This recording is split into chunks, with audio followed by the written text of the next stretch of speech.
Everybody hear me okay? All right. So Thanksgiving is next week, and at our family, we will not be returning to the heady days of pre-pandemic holiday merrymaking with all of the people and all of the food. I will miss my friend Molly's loaded mashed potatoes more than anything. But some things will remain the same, and I'll be at the Honey Exchange on Wednesday making pies, as I have done every year since we opened there, because we have a double oven, a three-bay sink, and a fantastic 6-foot stainless steel table that's just an absolute joy to roll pie dough out on. We opened the Honey Exchange 13 years ago as a labor of love, and we actually managed to open the business on schedule, in spite of all of the hurdles you have to clear in order to open a business in Portland. The day before our grand opening, though, there was a bit of a mishap.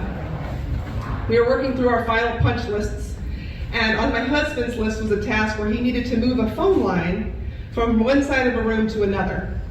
And so he was on his hands and knees with a 12-inch drill drilling through the exterior wall, and he managed to not only hit, but to drill through the main power supply that was coming from the street that was on the outside of the building. And the power was not turned off. The fact that he's sitting over there tells you that this is not going to be a sad story.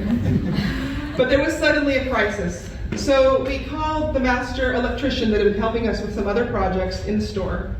And he came right over, a man named Peter. He came right over, and we went outside to survey the damage, which included a black scorch mark from where the electrical arc had actually burned our beautifully yellow painted wall. And he shook his head disgustedly, and he got straight to work. And he managed to restore the power to the building by the next day for our grand opening, which was amazing.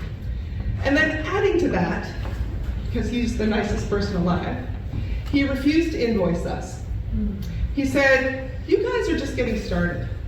Let's just push this down the line a little bit. You get rolling, we'll worry about this some other time.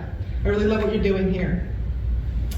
And that generosity and compassion and patience and kindness really settled on us like a blessing for the start of our business.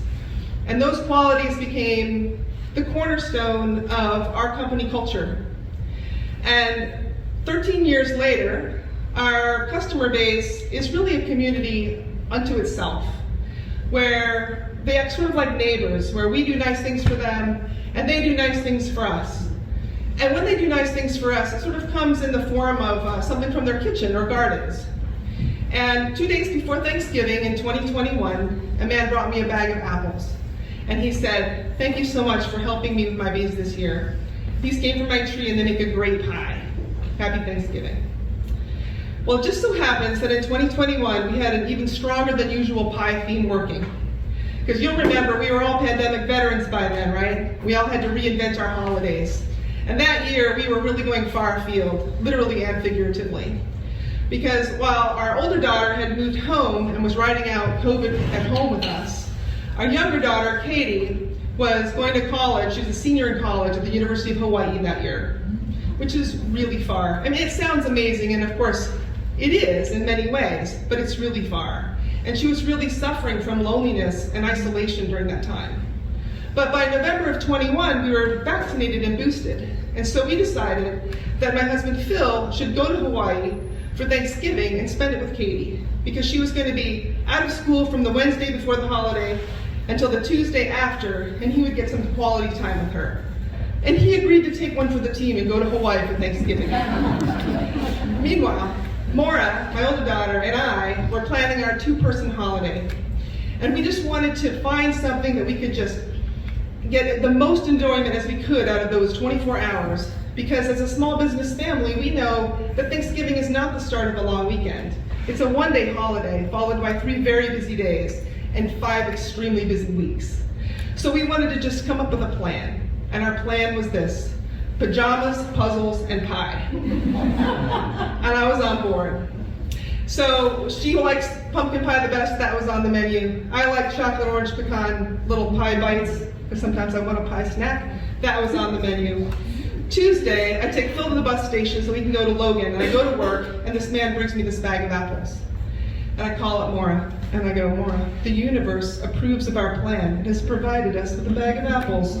And she goes, "Well, I like apple pie." I said, "Me too." So that's on the menu. Now we've got breakfast pie, lunch pie, and dinner pie, and we're all sorted, right? I actually kind of thought that might be a lot of pie for 2 people, but it keeps. What am I talking about, right? So Wednesday, I'm at the Honey Exchange in that great kitchen, and I'm making my pies, and it's a short day. We close at 3 o'clock, and it smells great in there, and I've got the double ovens going. Just a few people are in, buying candles or wine or whatever. By 2:30, I'm pretty much done with the baking. I made a nice lattice top on the apple pie, and I'm admiring my handiwork. About 2:40, I'm just counting the minutes now, right? I got 20 minutes till I get to go home. At 2:40, the baker from the new bakery that just opened up down the street that year comes in with a pie. And she says, "Happy Thanksgiving," and I say, "Happy Thanksgiving," and we do some 6-foot air hugs, and she leaves to go start her holiday, and I open the box up, and inside is without question the most glorious confection I have ever laid eyes on. She's brought this cranberry walnut tart that has little sprinklings of sugar and nuts on the top. It is nothing like amateur hour back there in the kitchen. And I call up Maura and I go, "Hey, the universe has spoken.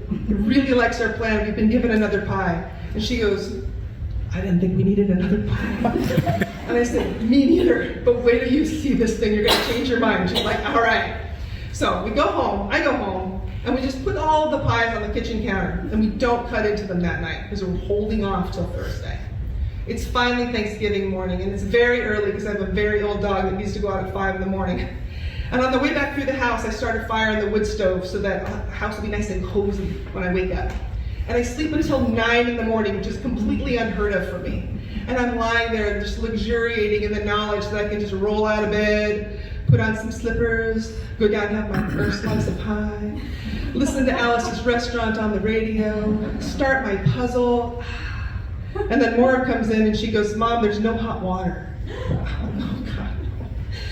So I put clothes on, and I go down to the basement, and as I descend the stairs, I pass through a layer of haze, and that haze does not smell good. It smells like ozone and melting plastic.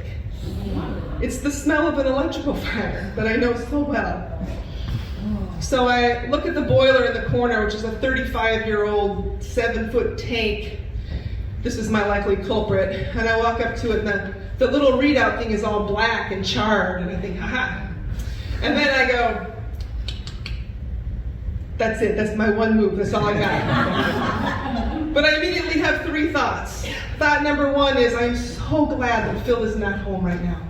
And that sounds mean, but it's not, because Phil fixes our appliances, and I love that he does that. I'm so grateful that I have a husband that does that. But let's be honest, it's a 3 to 7 day process of schematics, YouTube videos, and cussing. That is not at all what I wanted to do on that day, right? Thought number 2 is, this is not an emergency. I've got the house heated with the wood stove. I can take a shower at the Honey Exchange or next door. And if I need hot water, I've got an electric kettle, a stove, and a microwave. So there's no way I'm calling a plumber, because whatever this is gonna cost, and it's gonna be a lot, I'm not gonna add on a holiday visit by a plumber on this day, so I'm not doing that. Third thought is really more of a question. Can it still burn my house down? And I can't answer that. So I call my friend Jim, who owns a construction company, and he lives around the corner, and his Molly makes those wicked mashed potatoes that I miss. And he came straight over, he walks across the basement, looks at the little readout and goes, and I'm like, it's more of a diagnostic tool than I appreciated. And then he gets out a little probe and he's touching it to wires, and I assume he's looking for amperage or something, I don't even know what that is. And he goes, "I'm gonna call a guy." And I said, Jim, don't call a plumber. He goes, "Don't worry about it." I said, "I don't wanna pay for a plumber." And he's like, "Don't worry about it." Okay, I won't worry about it. So he calls his friend, a master plumber, who comes to the house 10 minutes later, and he comes walking down the stairs, and I recognize him.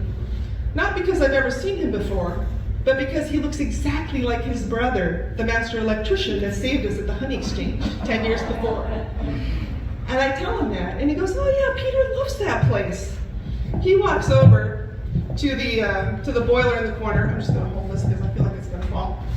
He walks over to the boiler, and I kid you not, does that. And I'm thinking, now maybe I can be a plumber too. Not really. He does a lot of other things too. He's doing dialing things, and he's draining, and he's looking up things on his phone, parts and inventories, and he says, "I got bad news. I said, can it burn my house down? And he said, no. And I was like, continue. And he goes, this thing is totally dead. You can't fix it because they don't make the parts anymore. You have to replace it, and it's going to cost you a lot of money. And I was like, well, thank you for just ripping that Band-Aid right off. I really appreciate it. And he goes, I'll give you some names of some other companies that can help you because my company's too backed up and we don't have time. And I said, thank you very much. And Jim says, happy Thanksgiving, and he leaves. And I turn back to this man who's come to my house on Thanksgiving morning, and I say, it's Thanksgiving and you're at my house and you do this for a living. Can I pay you for coming this morning? And he goes, oh, no, not at all. No, not necessary. What a nice family. So we go up the stairs and he's getting me the names, and I look at the kitchen counter. And I turn back to my new best friend and I go, would you like a pie?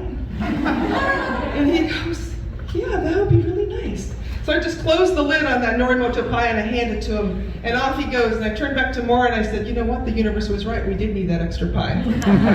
She was like, yeah, and we put our pajamas back on and we started our holiday. Thank you.